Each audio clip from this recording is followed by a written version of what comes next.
گوشی من این زیره. ببینش آخه آقا، مدتی بهونه هی میگیره. دیگه نمیدونم چی کار کنم. شبا بیداره، روزا بیقراره. اگه بدونی که چه حالی داره. چرا میخندی؟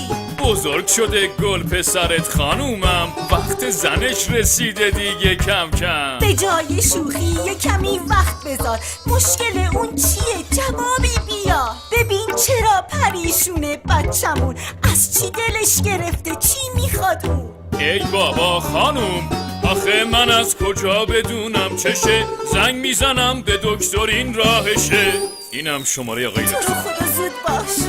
سلام دکتر، سوال داریم از شما. سلام عزیزم، در خدمتم، بفرما. علت بیقراری یک جوون چه چیزی میتونه باشه دکتر جون؟ خیلی چیزا، هر چیزی میتونه یه علت باشه. باید که حل شه مشکلات از ریشه. اگه جوون دچار اضطرابه، یعنی سوالش بدون جوابه.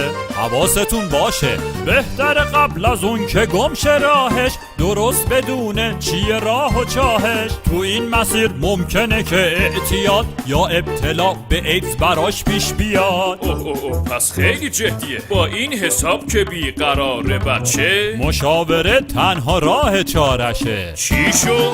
مشاوره؟ آره فایده داره؟ آره خب دیگه آقا، خیالم راحت شد. نسبت به مشکلات دوره نوجوانی و جوانی فرزندانمان بی توجه نباشیم.